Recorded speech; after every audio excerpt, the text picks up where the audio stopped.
O cineasta Walter Hugo Cury nasceu aqui em São Paulo em 1929 e morreu aqui em São Paulo em 2003. A obra de Walter Hugo Cury é extensa, coerente e singular. É extensa porque ele conseguiu realizar 24 longas-metragens. O primeiro é de 1954. Ela é coerente porque ele sempre fala de problemas existenciais de seus personagens e sempre fala de relações pessoais movidas por interesse. E ele é singular, porque ele conseguiu, por tanto erotismo em seus filmes, que ele os transformou em sucessos comerciais.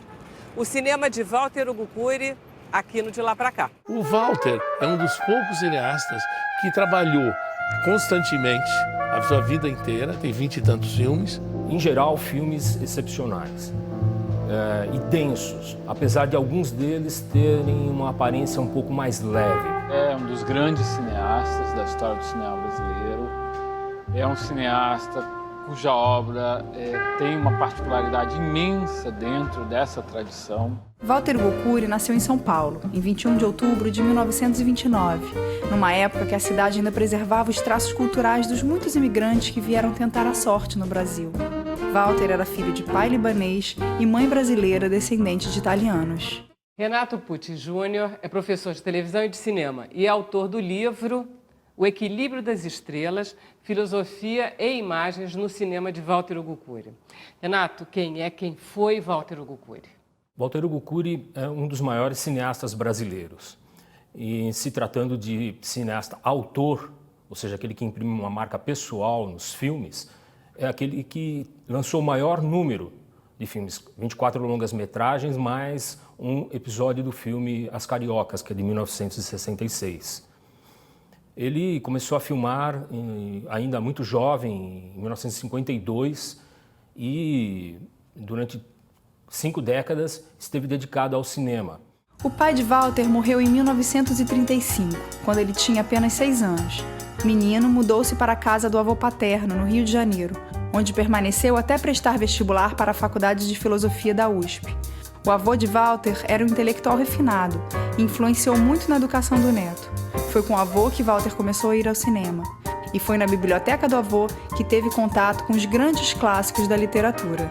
Hernani Hefner é conservador-chefe da Cinemateca do Museu de Arte Moderna do Rio de Janeiro e professor de cinema da PUC. Hernani, qual é a importância do Walter Hugo Cury no cinema brasileiro? O Cury é um cineasta que não tem uma pegada social, que não tem uma pegada comercial, que não tem uma pegada experimental, mas tem uma pegada particular. Qual é? Ele é um cineasta existencial. Ele escolheu um grupo de personagens muito particular e raro dentro da tradição brasileira, porque ele escolheu a elite, basicamente, para retratar, para conhecer, para discutir, para investigar ali qual é a natureza dessas pessoas, quais são as contradições dessas pessoas, qual é o projeto de vida dessas pessoas, e jogou isso contra um pano de fundo que, em geral, não é reconhecido em relação a ele, que era a sociedade do seu tempo.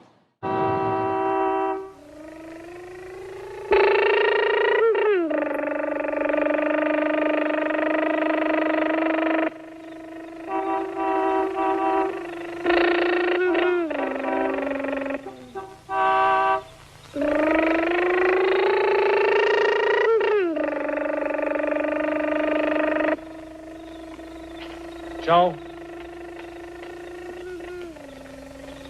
Agora chega, filhinho. O papai está com pressa. Deixa eu dar a partida? Deixo, sim.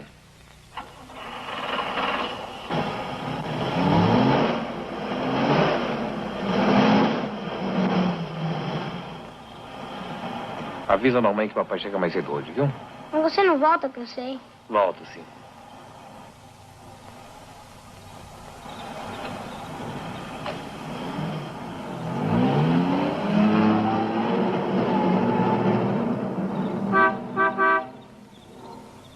Rubens Evaldo Filho é jornalista, crítico de cinema e escritor, era amigo de Walter Hugo Cury, inclusive foi ator em filme de Walter Hugo Cury. O Rubens, existe uma continuidade em termos de problemática nos filmes todos dele? Olha, um dos mais coerentes autores brasileiros, eu acho. Ele seria uma das poucas pessoas que no Brasil tem uma obra redonda. Ele raramente saiu daquilo que ele achava que era cinema brasileiro, que era cinema que ele queria fazer. Uns filmes um pouquinho mais eróticos, ou seja, ainda não fizeram justiça, mas ele é o grande diretor do cinema erótico brasileiro. E ele é o grande diretor de mulheres. A gente podia dizer, um homem que amava as mulheres. Era o Cury. E isso tem alguma coisa errada? Não, né? Ao contrário. Ele ensinou a talvez uma nova geração de brutos, de consumo bruto, porque as pessoas consumiam as mulheres peladas e de uma forma grosseira. Ele ensinou a gostar de mulher, ou admirar as mulheres pelos que elas são. E muita gente esperava pelo novo filme do Cury, pelas novas descobertas femininas do Cury. Quem será a nova estrela que ele vai lançar? Se ele trabalhou com pessoas como Selma Grey, como Lilian Nemetz, em seguida ele foi colocando Monique Lafon, Xuxa, Vera Fischer, etc.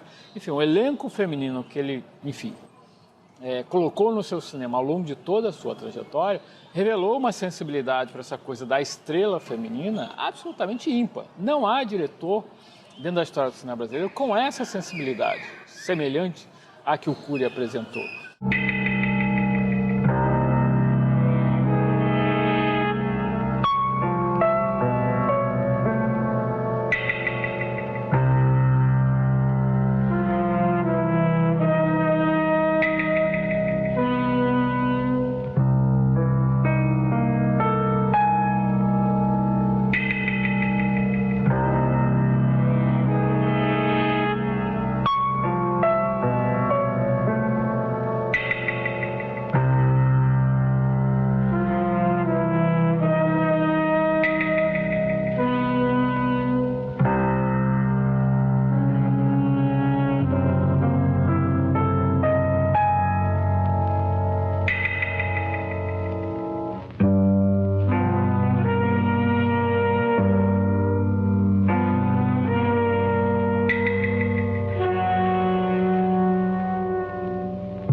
Conta para mim um pouco da vida do Walter Hugo Cury. Ele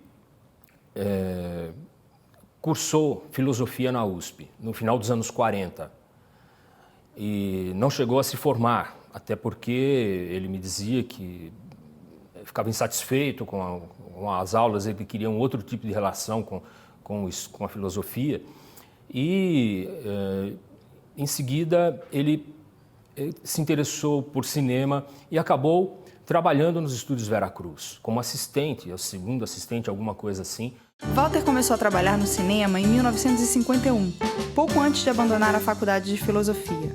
Foi fazer um bico como assistente em O Cangaceiro, de Lima Barreto. No mesmo ano, apresentou um roteiro de sua autoria a produtores independentes, mas foi-lhe proposto dirigir um filme com roteiro de Hilda Muniz Oliveira, O Gigante de Pedra.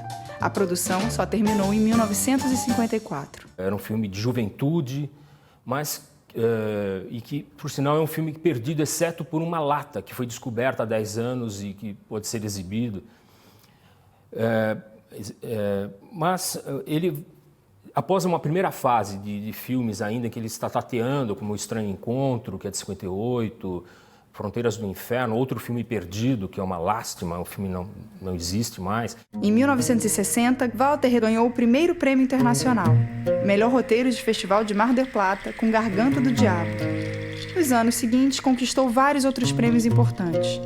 Após o sucesso de A Ilha, de 1963, Walter lançou, em 1964, Noite Vazia, considerado sua obra-prima e também seu filme mais conhecido. Ele lança Noite Vazia, que tem um impacto realmente para a crítica do cinema brasileiro, né? Pelo seu acabamento, pelo seu roteiro extremamente bem feito pelo próprio Walter Hugo Cury. E a fama dele realmente se espalhou a partir daí. Tudo dentro de um apartamento, é um conjunto mínimo de personagens, 2 homens, 2 executivos, 2 mulheres, 2 prostitutas, e essa noite de amor que, na verdade, vira uma noite de pesadelo. Todas as taras, neuras, contradições, problemas, todas as dificuldades de levar a vida ali àquela altura afloram dentro desse apartamento, e o que deveria ser apenas uma noite de prazer vira uma noite de confronto muito violento. O desgaste emocional dos personagens, a desestruturação psicológica dos personagens e o confronto delas com uma realidade que, em princípio, você nunca vê, que só vai aparecer no plano final, que é a cidade de São Paulo, torna um filme um confronto do homem com o seu tempo. Será que você não gosta de nada? Acho que não. E quando gosta é por pouco tempo. Tá se vendo. Eu só queria ver você andando a pé. Sem apartamento e sem os 368. Duro feito aqueles 2. Vai ver que me divertia muito mais, hein? Sei disso. Quer saber de uma coisa? Você é o tipo do homem que sem dinheiro não pegava nada. Nada. Acho melhor você calar a boca, hein? Eu só te dei dinheiro porque está se vendo que você está no osso. E precisa. Arrumar uma mulher como você é a coisa mais fácil do mundo. No peito. Pois sim, vai nessa. Vocês 2 formam uma dupla do barulho, hein? Aquele sempre com aquela cara de afogado. E você dizendo que está chateado. Mas que fria, hein? Cristina, que isso? É isso mesmo, eu já tô cheia. Nós estamos aqui desde as 11 horas, pra lá e pra cá, inventando coisa feito uns coitados. Então, a partir desse filme, ele começa a lançar regularmente longas-metragens e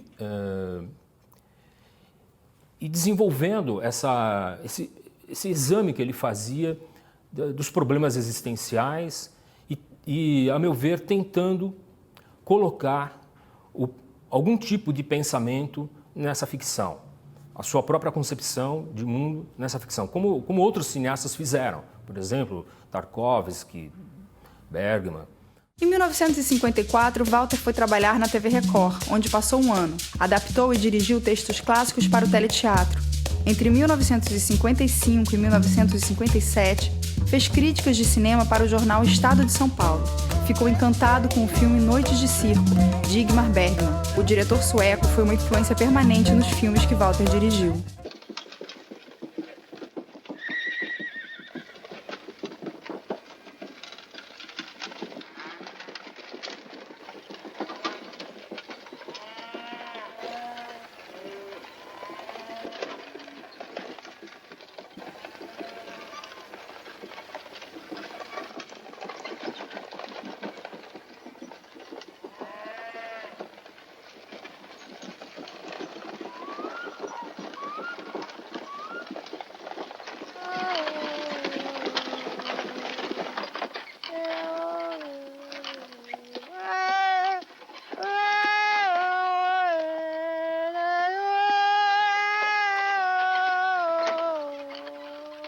Na verdade, ele ficou conhecido por ser a pessoa que introduziu Ingmar Bergman na cultura brasileira.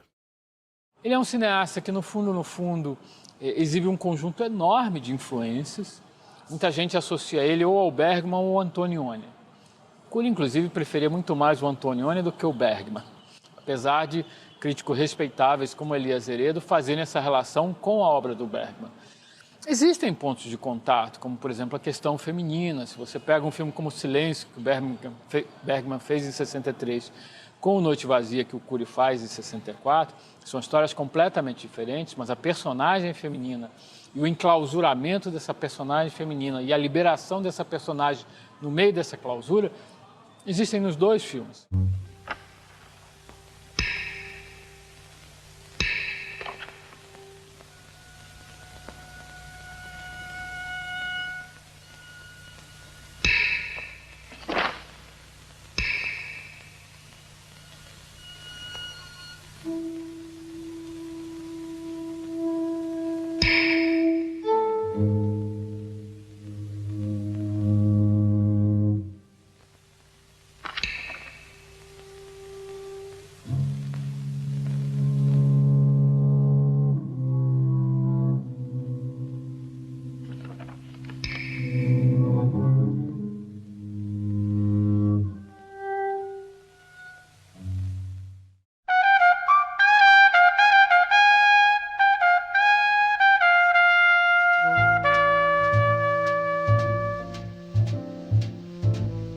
No cinema de Walter Hugo Cury, a cidade de São Paulo é a tradução visual do que acontece na alma dos seus personagens. Tanto ela pode parecer frenética, forte, agressiva, devoradora, como ela pode ser fria, insensível, indiferente, cruel. No final do filme Noite Vazia, a Avenida São Luís, que é onde nós estamos, aparece sem ninguém, desolada, vazia como os personagens do filme.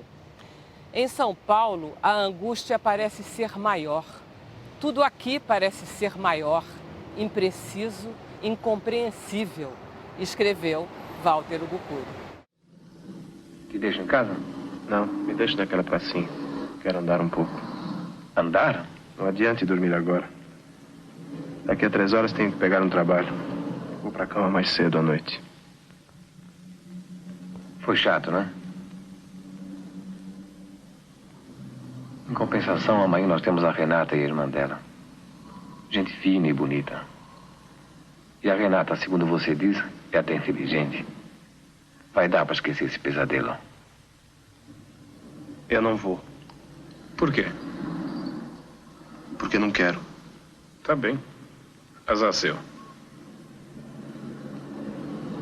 A obra do Cury é uma obra muito diversificada, por vezes com, digamos assim, um acento no fantástico, que torna ele, às vezes, um cineasta bastante incompreendido, e um cineasta que, por vezes, inclusive, incluía a própria trajetória dentro da sua própria obra. Por vezes ele comenta o que é ser cineasta, o que é ser um cineasta que vem da era do estúdio, porque ele começou lá nos grandes estúdios de São Paulo dos anos 50, e o que é ser um cineasta com algumas obsessões. Algumas obsessões, no fundo, típicas desse universo que é a imagem em movimento. Ele, no fundo, foi um cineasta que se distinguiu como um cineasta de uma paleta própria. E, nesse sentido, um cineasta que incomodou muito, inclusive aqueles outros cineastas que colocavam numa posição diametralmente oposta. Na verdade, é mais uma tentativa ingênua que ela faz de resolver uma angústia essencial que ela traz dentro de si. Depois de procurar muito, ela chega a esta casa, atraída por uma placa de aluga-se, já quase apagada pela chuva e pelo tempo.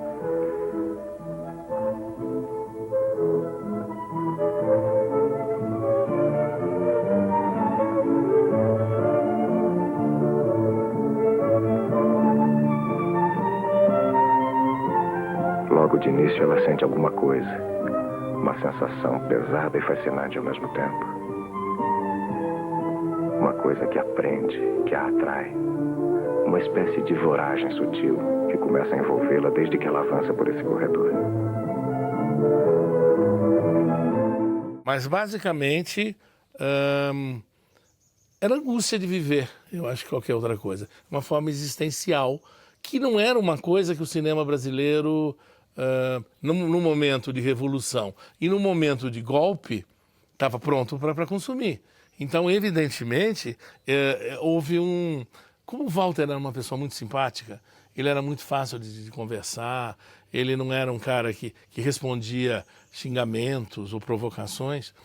Então, ele se dava com todas as pessoas, entende? Não havia uma coisa de cinema novo e tal, mas a imprensa fazia um pouquinho a diversidade. Tá? Cinema novo aqui, e o Walter fazendo um cinema urbano, paulistano, com uma certo ar europeu. Uma parte da crítica nos anos 60, principalmente a crítica associada ao cinema novo, taxava os seus filmes de reacionário, de filmes não brasileiros, porque o nacionalismo estava em pauta na época, a luta contra a ditadura, uma época de radicalização. Mas ele não era alheio a isso, tanto que no filme As Amorosas, o personagem tem alguns confrontos com estudantes universitários, militantes de esquerda na época. Né?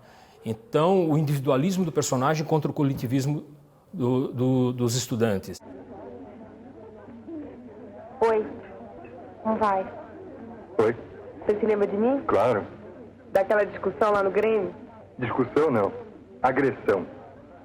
Como vai? Mas você estava adorando ser massacrado sozinho. Talvez eu estivesse adorando, mas os massacrados foram vocês. Ele mantém a mesma qualidade até o final? Ele mantém a qualidade, sim, mas ele é obrigado, a um determinado momento, a fazer filmes eróticos com produtores da boca. Ainda assim, esses filmes precisam ser revistos, porque há muito tempo que a gente não vê. Mas eu acredito que sejam, e olha que eu estou falando uma coisa forte, os filmes mais ousados, eroticamente, já feitos no Brasil. A partir de 1970, até o começo dos anos 80, os filmes do Walter Hugo Cury apresentavam títulos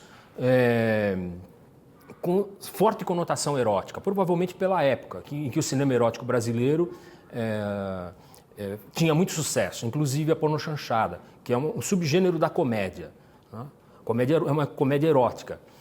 Então nós temos o Palácio dos Anjos, O Último Êxtase, O Anjo da Noite, O Prisioneiro do Sexo, O Convite ao Prazer. E isso causa uma certa confusão, como se ele tivesse feito pornochanchadas. E na verdade não, os filmes dele, 99% eram dramas, né? Apenas com alguns momentos esparsos de humor. Então o erotismo entra de uma outra forma, não como algo meramente a ser explorado, mas como algo a ser problematizado. E que leva o filme para outro território, não o da comédia, mas o território da reflexão sobre algo que é importante na vida das pessoas, que é a sexualidade.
Ele tinha um diferencial de mercado importante. Um diferencial que é semelhante ao diferencial do Bergman. Qual é? Usava o erotismo, usava a presença feminina, usava a nudez feminina, e isso atraía muito no momento em que o erotismo se torna um elemento de mercado, um apelo de mercado muito forte. O Cury coincide não só com Bergman, mas com Brigitte Bardot. E nesse sentido, ele percebeu que não era só um elemento de mercado, mas era também uma questão. Essa mulher que se liberta, que afronta o mundo com o seu corpo, com sua nudez, com o seu erotismo, é um personagem novo. Ele une as duas coisas.